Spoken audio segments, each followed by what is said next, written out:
चलिए नमस्कार दोस्तों, स्वागत है आप सभी का। और आप सभी के लिए आज मैं लेकर आया हूँ आरआरबी साइंस का प्रैक्टिस सेट नंबर पहला। ठीक है, आपकी रेलवे एनटीपीसी और एसएससी जीडी की जो एग्जाम आई हैं, तो आज हम करेंगे साइंस के कुछ क्वेश्चन। तो जो नया है चैनल को सब्सक्राइब करना और अगर कमेंट करके जरूर बताना कि आपको ये वीडियो कैसा लगा और आपके कितने नंबर आए। ठीक है, आज हम करेंगे 20 से 25 क्वेश्चन। ठीक है, चलिए पहला क्वेश्चन आपके सामने। इससे पहले अगर हमसे क्लास में आपको बता देता हूँ, अगर क्लास में जुड़ना चाहते हैं तो इस नंबर पर आप व्हाट्सअप कर सकते हैं। ठीक है, चलिए 9753749986 पर व्हाट्सएप पर मैसेज कर देना आरआरबी, तो मैं आपको क्लास में ऐड कर दूंगा, जिससे आपको डेली क्लास मिलती रहेगी। पहला क्वेश्चन है, सूची पहली सूची सेकंड को सुमेलित करना है और सूची में दिए गए कूट का प्रयोग करके सही उत्तर बताना है। उच्च वेग सूची पहली में मात्रा है और इधर है इकाई है। ठीक है, चलिए मात्रा और इकाई के बारे में बताना है। ये आपके साथ ये मात्रा और इकाई लिखा हुआ है कि उच्च वेग तरंग दैर्घ्य दाब और ऊर्जा। पहले का आंसर क्या हो जाएगा बताइए। तो उच्च वेग जो होता है मैक, इसकी इकाई है। तरंग दैर्घ्य एंगस्ट्रॉन, ये भी इसकी इकाई है। दाब पास्कल, ये भी इसकी इकाई है। ऊर्जा जूल, ये भी इसकी इकाई है। तो 1 2 3 4 1 2 3 4 1 2 3 4 ऑप्शन आपका सी वाला आ जाएगा, पहले नंबर का कि 1 2 3 4, ये वाला ऑप्शन हमारा सही है। चलिए दूसरे नंबर का क्वेश्चन, 25 में से कितने नंबर आए कमेंट जरूर कर बताना। यदि किसी वस्तु का भार 200 एन है तो इसका द्रव्यमान कितना हो जाएगा। यदि किसी वस्तु का भार 200 एन है तो इसका इसका जो हो जाएगा 20 केजी हो जाएगा। क्या हो जाएगा? 20 केजी हो जाएगा। चलिए अगले नंबर का क्वेश्चन, जब बल जब बल विस्थापन होता है तो बल द्वारा किए गए कार्य को ऋणात्मक माना जाता है। जब बल विस्थापन होता है तो बल द्वारा किए गए कार्य को ऋणात्मक माना जाएगा। क्यों ऋणात्मक माना जाएगा बताइए। क्योंकि बल की दिशा के लंबवत होता है, दिशा संवेग की दिशा में होता है, बल की दिशा नहीं, बल की विपरीत दिशा में होता है। जब बल विस्थापन बल की विपरीत दिशा में होता है तो बल द्वारा किया गया कार्य ऋणात्मक माना जाएगा। ऑप्शन आपका डी वाला आ जाएगा। ठीक है, चलिए अगला क्वेश्चन, ये क्वेश्चन आपको पूछे हुए हैं, बायल के नियम का सूत्र बताइए। बायल के नियम का सूत्र कौन सा हो जाएगा? बायल के नियम का सूत्र बिल्कुल सही, ऑप्शन ए वाला बता रहे होंगे आप। नहीं, ए गलत है, सी गलत है, बी गलत है। बायल के नियम का सूत्र हो जाएगा ऑप्शन आपका डी वाला।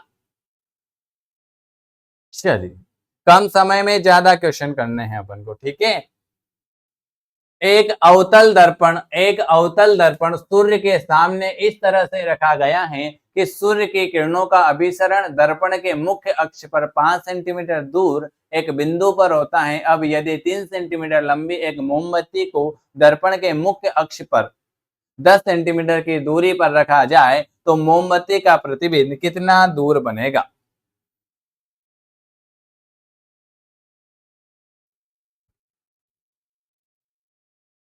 ये देख लो, लिखा हुआ है आरआरबी साइंस प्रैक्टिस सेट 1, 5वें नंबर का बताइए। बिल्कुल सी वाला आ जाएगा क्या?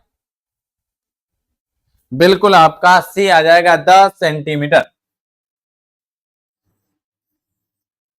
मुक्त रूप से लटकी हुई मुक्त रूप से लटकी हुई चुंबकीय सुई का अक्ष भौगोलिक अक्ष के साथ कितने डिग्री का कोण बनाता है? मुक्त रूप से लटकी हुई सुई का अक्ष भौगोलिक अक्ष के साथ कितने डिग्री का कोण बनाएगा? तो 18 डिग्री का कोण बनाएगा। कितने डिग्री का? 18 डिग्री का।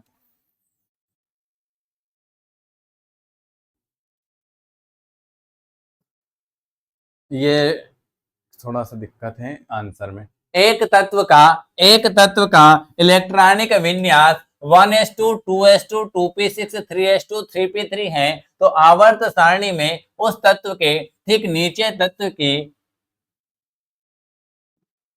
संख्या कितनी हो जाएगी? बताइए, 8वें नंबर का। तो एक तत्व का इलेक्ट्रॉनिक विन्यास 1s2 2s2 2p6 3s2 3p3 है, तो उस तत्व के ठीक नीचे तत्व की संख्या जो हो जाएगी, परमाणु संख्या 33 हो जाएगी, 33। लवण के संबंध में कौन सा कथन सही है? लवण के संबंध में कौन सा कथन सही है? बताइए, 9 नंबर का क्वेश्चन। लवण का पीएच मान 1 होता है, गलत है। लवण अम्ल और क्षार का संयोजन होता है, यह भी गलत। लवण सबसे आम रूप से होता है, नहीं। लवण जो होता है, लवण के सामने कौन सा सही है? तो लवण उदासीनीकरण, लवण जो होता है, 1 मिनट,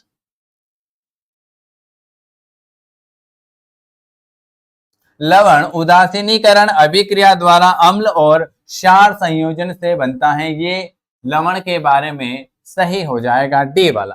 चलिए अगला क्वेश्चन। आधुनिक आवर्त सारणी में निम्न समूह में से किस को नोबल गैसों में रखा गया है? कितने गैसों को नोबल गैसों में रखा गया है? आधुनिक आवर्त सारणी में, आधुनिक आवर्त सारणी में कितने? आधुनिक आवर्त सारणी में 18 गैसों को नोबल गैसों में रखा गया है। कितनी गैसों को? 18 गैसों को। रासायनिक परिवर्तन के लिए असत्य कथन कौन सा हो जाएगा? रासायनिक परिवर्तन के लिए असत्य कथन कौन सा हो जाएगा? रासायनिक परिवर्तन के लिए गलत कथन जो हो जाएगा, वो हो जाएगा कि यह उत्क्रमणी परिवर्तन है, नहीं। इसके साथ ऊर्जा में भी परिवर्तन होता है, बिल्कुल सही है। पदार्थ का आंतरिक संगठन परिवर्तन होता है, ये भी सही है। नए उत्पादन का निर्माण, ये भी सही है। ऑप्शन आपका ए वाला बिल्कुल गलत हो जाएगा। कौन से समूह में शामिल तत्व रंगहीन, स्वादहीन और गंधहीन गैस होती हैं? बताइए।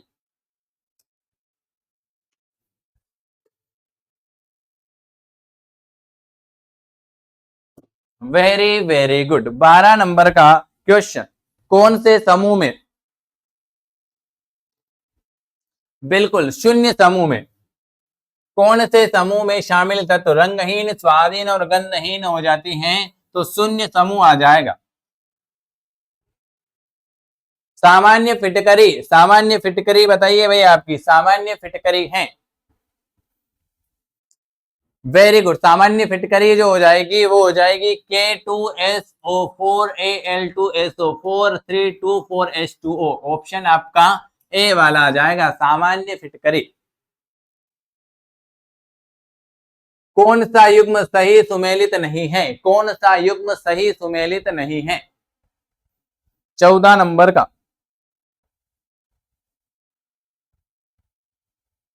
Very good. कि सर एल्यूमिनियम बॉक्साइड सही है, जिंक केलामाइन सही है, आयरन हेमेटाइट सही है, कॉपर सिनेबार, ये बिल्कुल गलत हो जाएगा, बी वाला। प्रोड्यूसर गैस बताइए भाई आपकी, प्रोड्यूसर गैस कौन सी है? प्रोड्यूसर गैस 15 नंबर का। प्रोड्यूसर गैस,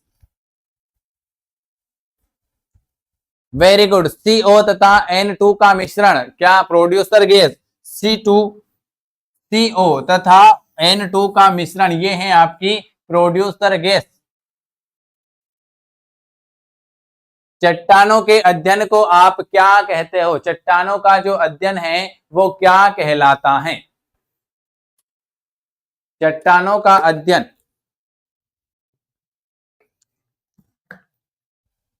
बिल्कुल सही जवाब। क्या कहलाएगा? चट्टानों का अध्ययन, पेट्रोलॉजी। चट्टानों का अध्ययन जो है पेट्रोलॉजी कहलाएगा। ऑप्शन आपका डी वाला आ जाएगा। चलिए अगले नंबर का क्वेश्चन। क्या लिखा हुआ है?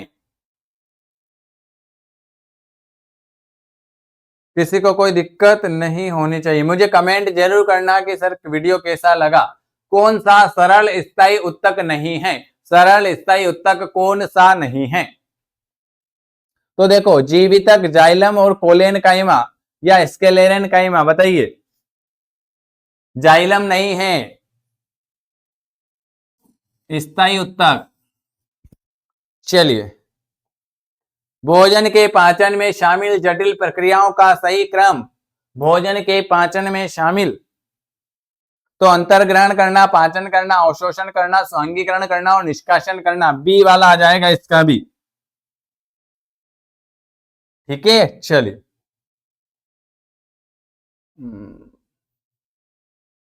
बस ये 25 क्वेश्चन हो जाएंगे आज।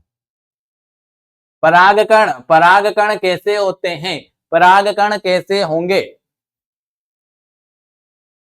तो पराग कोश से स्टिग्मा तक परागकण का संचार। पराग कोश से स्टिग्मा तक परागकण का संचार, इसे हम कहते हैं परागकण। ऑप्शन आपका सी वाला आ जाएगा।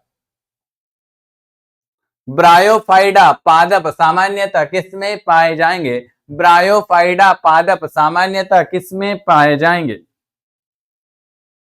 वेरी गुड, नम और छायादार आवासों में। ऑप्शन सी वाला आ जाएगा। ब्रायोफाइडा पादप जो हैं सामान्यतः नम और छायादार आवास में पाए जाएंगे। सी वाला आ जाएगा।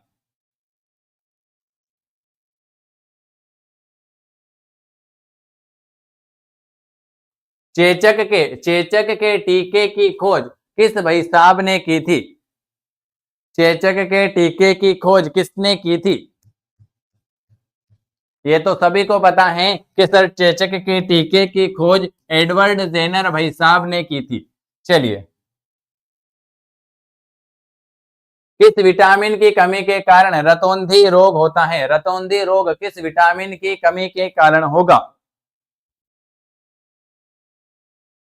तो विटामिन ए की कमी के कारण रतौंधी रोग होता है। विटामिन ए की कमी के कारण। चलिए, क्रम पारिस्थितिक तंत्र में ऊर्जा प्रवाह का सही क्रम। ऊर्जा प्रवाह का सही क्रम बताइए। 23 नंबर का उत्पादक, उपभोक्ता, अपघटक। ऑप्शन आपका सी वाला।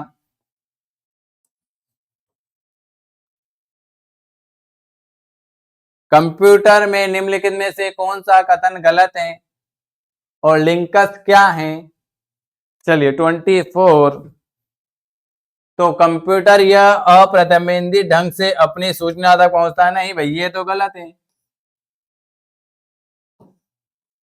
यह एक लॉजिकल मशीन है, बिल्कुल सही है। इसमें जो भी सूचना स्टोर होती है बिल्कुल सही है। इसमें ये ऑप्शन आपका डी वाला गलत है। अगला क्वेश्चन, लिनक्स क्या है? देखो, मैंने कम समय में आपको ज्यादा क्वेश्चन कराए हैं। वीडियो पसंद आता है तो लाइक जरूर करना, चैनल को सब्सक्राइब करना, और हमसे जुड़ना चाहते हैं तो इस नंबर पर RRB लिख देना और आपका नाम लिख देना। ठीक है, 9753749986 पर। लिनक्स, ये क्या पूछा हुआ है? ये है लिनक्स जो है, ये है आपका एक प्रकार का ऑपरेटिंग सिस्टम। ये आज आपको 25 क्वेश्चन कराए। आपके कितने सही हुए हैं कमेंट जरूर करें। वीडियो देखने के लिए आप सभी का धन्यवाद।